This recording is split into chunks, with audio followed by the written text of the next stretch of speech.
How many times have you heard the phrase, save it for a rainy day? Growing up, I would be so excited to receive money from birthdays and chores so that I could go out to the movies with friends or finally get a new phone case. But I would always have someone tell me to save it for a rainy day. So let's talk about what a rainy day fund actually is and why it's important. Okay, let's picture you and your friends ride your bikes to the local burger joint for lunch.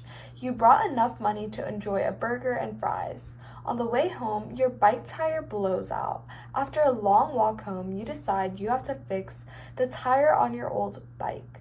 Unfortunately, the bank of mom and dad is closed for a month, and you have plans to ride your bike up to the lake later that week.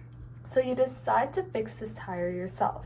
You Google the price of a new tire, $30.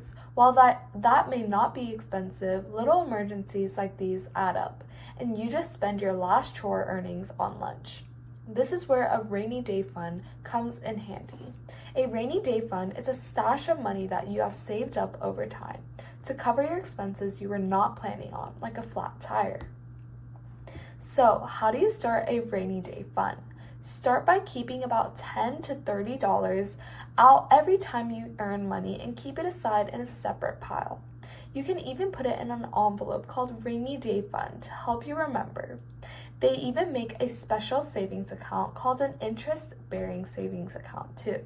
When you put your money in this account, the bank also puts a little bit of their money, called interest, in the account as a reward for keeping your money there. Try to make a routine out of it, and it will help you throughout your whole life, especially when you grow to have more expenses.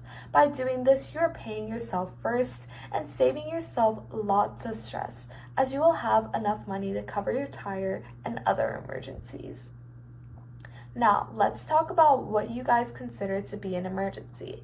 Let's say you have plans after school to stop at the thrift store to pick up a Mother's Day gift. Right before you leave, your teacher reminds you to bring in your library book or you will be charged $12. You think of the time you lost your book on the bus, but it slips your mind as you enter the thrift shop. You find a perfect gift for your mom and even find a few new hoodies as well. Winter is coming up and all your hoodies are old and you've been waiting for this merch hoodie to release drop. If you take a step back and ask, do I really need this? You'll think, okay, I have hoodies for the winter, and even though I won't have the newest, I need to pay first for my book fee. This is a great example of how important it is to have a savings fund. If you have this fund, you will be able to spend your rainy day fund on your book and spend money on your spending pile on the hoodie.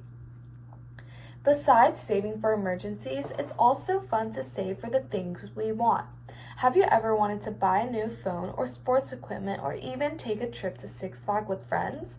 All of these things have one thing in common. They are your goals. A financial goal is a plan you have for your money.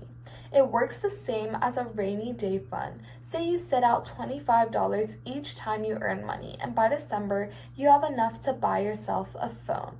The best part is you will have accomplished it on your own, so feel proud of yourself.